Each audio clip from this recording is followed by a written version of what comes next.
Nesse vídeo aqui eu vou te falar quais são dois dos maiores erros que eu vejo os investidores cometerem aí na jornada de investimentos. Então, sem mais enrolação, vamos pro vídeo.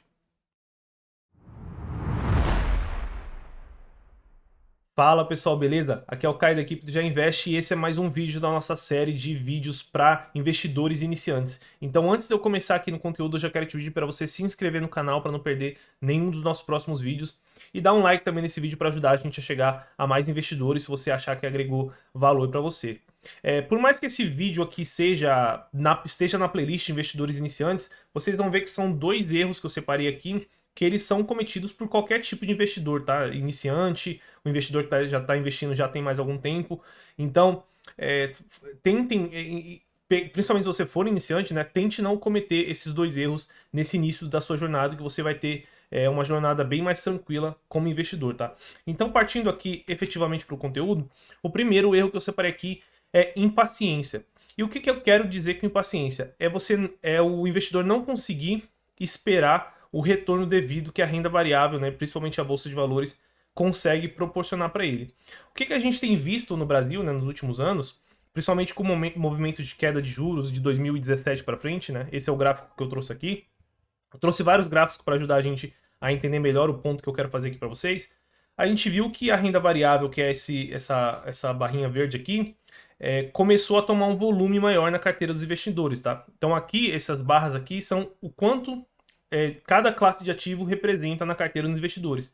E a gente viu que renda variável ali de 2017 para frente começou a ganhar uma proporção maior. A gente começou a ter um movimento muito forte de educadores financeiros, aqui, principalmente aqui no YouTube.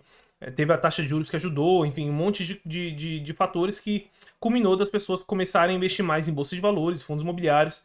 E a gente imaginava que as pessoas tinham entendido para que servia a bolsa de valores, né? Para você se tornar sócio de empresas para longo prazo.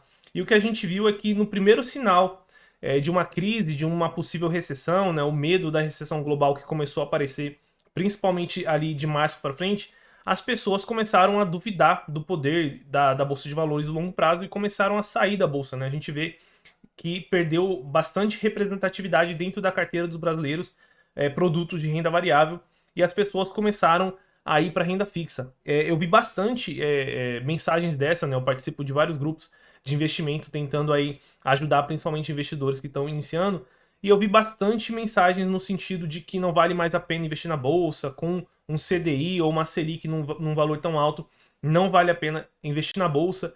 E esse movimento a gente consegue ver não só por esse gráfico, mas também por um outro que eu trouxe aqui, que são alguns fundos de investimentos em renda variável no Brasil que mais perderam cotistas esse ano, tá? Então eu separei alguns aqui aleatórios, não estou fazendo julgamento de valor para dizer se esses fundos são bons ou ruins. Eu peguei só alguns dos que mais perderam, como a maioria era investimentos em bolsa americana, em BDR, eu trouxe um aqui qualquer brasileiro só para a gente ter uma ideia, tá? E a maioria deles é com base de maio para frente, né? Todos esses em azul é a perda de cotistas de maio de 2022 até o início agora de agosto.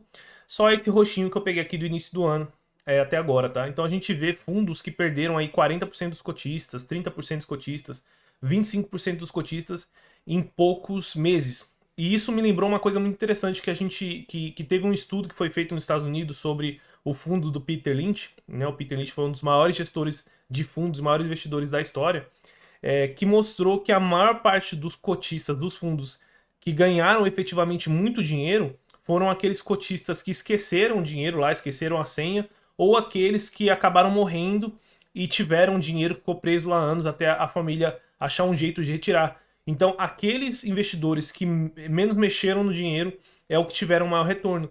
Justamente porque o retorno da bolsa de valores, o retorno de ações, o retorno de renda variável, qualquer produto que seja, ele está no longo prazo.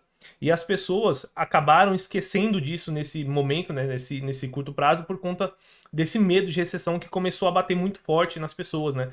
O que mais se falava aqui no YouTube, em qualquer manchete de revista aí especializada em investimentos, era recessão global, né? Recessão, a crise, Selic subindo, só notícia ruim, o que começou a impactar bastante a convicção das pessoas e começou a deixar elas impacientes, né?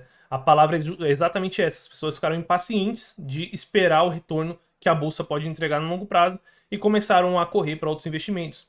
Então eu trouxe aqui dois gráficos para lembrar para vocês que esses momentos acontecem, tá? Então eu trouxe esse gráfico aqui do S&P 500 no longuíssimo prazo, desde 1950 até 2021, e vários momentos muito complicados na história mundial, né? Porque tudo que acontece nos Estados Unidos acaba afetando o mundo todo. Então a gente teve pós-guerra, a gente teve aqui a recessão do Nixon, a gente teve a crise do petróleo, a gente teve a guerra do Golfo, a gente teve a bolha das .coms, enfim, a gente teve ali a crise financeira em 2008, teve a guerra comercial do China e Estados Unidos em 2018, já parece que faz muito tempo, né? A gente teve o crash lá de 2020 e 21. Muita coisa acontece, sempre vai ter uma narrativa muito pessimista para tentar te tirar da bolsa no longuíssimo prazo. Porém, se você tiver paciência, não estou falando aqui para você esperar 70 anos, 60 anos, muita gente não tem esse tempo, mas a tendência é que no longuíssimo prazo você receba um prêmio por você estar assumindo esse risco da incerteza do futuro. E se você escolher bons ativos e tiver paciência, esse retorno vai vir. Só que esse retorno não vai vir se você ficar pulando de galho em galho, toda hora que aparecer um investimento que você acha que vale mais a pena você ficar tirando seu dinheiro, colocando, tirando da renda fixa, colocando na renda variável.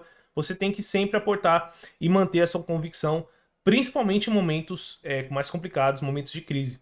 E aí muita gente pode criticar, falar, nossa, mas o S&P, os Estados Unidos é uma coisa, o Brasil é outra.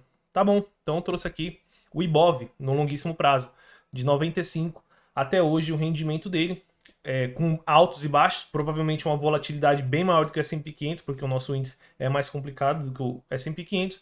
Porém, quem tivesse feito investimento, tivesse tido paciência, teria tido um retorno, tá? E logicamente que a nossa ideia aqui, né, no Gerando Alfa, as nossas carteiras, a nossa ideia não é investir no índice, a nossa ideia não é ensinar você a investir no índice. Você vai escolher empresas, fundos imobiliários, REITs, stocks, que você acha que façam mais sentido no seu perfil e que são boas, então você tem a tendência de ter um resultado até melhor do que o índice no longuíssimo prazo, desde que você tenha paciência, tá? Você não pode ser impaciente, você não pode achar que um ano vai mudar tudo na sua vida, um ano vai mudar tudo e a bolsa não presta e agora é só CDI, só CDB, só LCI. Se você fizer isso, é certeza que não vai dar certo, tá bom? E o segundo erro que eu separei aqui para você não cometer na sua jornada de longo prazo é você não focar na cotação, tá? E o que eu quero dizer com isso não é o que você geralmente escuta por aí, para você não fazer day trade, não fazer swing trade, para você não olhar preço ou para você olhar preço, não é isso. O que eu quero dizer é para você não deixar com que a cotação influencie no que você pensa sobre os fundamentos de um ativo, tá? Então vai ficar mais claro quando eu te der aqui o exemplo. A ideia que eu quero passar para vocês, né, que vocês entendam, é que você não pode se achar um gênio se você escolhe um ativo e as ações começam a subir, e você não pode se achar um idiota, um incapacitado, se você escolhe uma empresa e as cotações começam a cair. Por que disso, tá? Quando você escolhe quando você investe num ativo, no curtíssimo prazo de 1 a 5 anos, principalmente de 1 a 3 anos, o movimento das cotações daquele ativo vão ser muito mais movidos por questões de macroeconomia, questões de indicadores, questões políticas que estão acontecendo ali no momento, né, do que efetivamente os fundamentos de um ativo. Então, quando você compra um ativo, nesse primeiro exemplo que eu dei aqui, quando você compra e o ativo sobe, você tende a achar que você é um gênio, né, de que você acertou, de que você comprou um ótimo ativo. Então, esse exemplo aqui, por exemplo, né, que eu trouxe aqui, se você tivesse comprado nessa baixa aqui, ou no início desse ativo, ou mesmo nesse ponto aqui que ele tinha dado uma alta, e ele tivesse dado toda essa alta, com certeza você acharia que é um bom ativo. Qualquer um que olhe isso daqui acharia que esse ativo é um ótimo ativo, afinal de contas ele está subindo, né? Porém, quando a gente olha o que aconteceu com ele na parte direita do gráfico, a gente vê que é um ativo que foi a zero, tá? E esse aqui é a Terra Luna, que é uma criptomoeda que muita gente no mundo cripto tinha na carteira. Não que era possível você saber que isso tinha ou não fundamentos antes desse momento de alta, desse movimento de alta aqui, mas você não pode achar que aquilo está dando certo, que aquilo tem fundamentos, que aquele ativo é muito bom só porque as cotações estão subindo no curto prazo. A gente vê que um ativo perde fundamento ou ganha fundamento muito rápido no mercado. Então, a ideia é que você foque nos fundamentos do ativo, esteja ele subindo ou não, porque se você focar na cotação e você deixar com que isso influencie você a pensar que você fez uma decisão correta, você pode cair aí em várias situações onde você começa a ficar um pouco arrogante ali com seus investimentos, de achar que você acerta tudo, achar que o mercado está errado. Então, tente focar nos fundamentos dos ativos, tá? Isso também para baixa. Quando a gente compra um ativo que ele só cai, né? Eu peguei aqui, por exemplo, a Fleury, que nos últimos meses aí, quase que um ano já, se eu não me engano, ela tá só caindo, lá desde o crash de 2020 tem só caído, com uma queda acumulada aí de quase 45%. E você pode achar que você fez uma péssima escolha, não, eu sou um burro, essa empresa não tem fundamentos, só cai a cotação. E às vezes não, às vezes a empresa pode ter bons fundamentos e só por uma questão macro momentânea que a cotação está caindo. E se você deixar a cotação influenciar a sua decisão, de você achar que a empresa é boa ou não, você pode vender uma empresa com bons fundamentos, que estava só caindo a cotação, quando você deveria estar comprando, então você perde duas vezes. Ou então você compra um ativo que está só subindo, que na verdade não tem bons fundamentos, e você acaba pagando caro no ativo, tá? Então, por exemplo, a Fleury, se a gente olha aqui fundamentos, peguei só lucro para ficar mais fácil aqui, tá, pessoal? Quando a gente olha a empresa, tem crescido o lucro nos últimos 2 anos e a cotação tem só caído, tá? Teoricamente, a empresa está mantendo seus fundamentos, está mantendo sua rentabilidade, está mantendo o seu retorno ali para o acionista, o fluxo de caixa está ok, a dívida está controlada. Por algum motivo momentâneo, do curto prazo, narrativa X, Y, Z, economia, recessão, as ações estão caindo. Então você não pode deixar que essa queda de curto prazo, 1 ano, 2 anos, 3 anos, tire a sua convicção de um ativo e de uns fundamentos de um ativo, tá? Então você não pode deixar te impactar nem na alta, de você comprar algo porque está subindo, ou você se manter investindo numa coisa que está subindo só porque está subindo, né? Você tem que sempre focar no fundamento e você não pode deixar com que a baixa de um ativo, que a queda de um ativo está acontecendo muito agora, né? Magazine Luiza, Banco Inter, Fleury, Vamos, tem muita coisa caindo. Você não pode achar que isso está caindo porque não tem fundamento. Você tem que entender os fundamentos e aí a cotação vem em segundo lugar, terceiro lugar, tá? Então, pessoal, esses eram os 2 erros que eu tinha para falar aqui com vocês. Relembrando aqui, o primeiro erro, não seja impaciente, tá? Tenha a paciência de esperar os retornos que é só a renda variável consegue te proporcionar no longo prazo. E segundo, foco nos fundamentos. Esquece cotação das empresas, principalmente ali de curto prazo, 1 ano, 2 anos.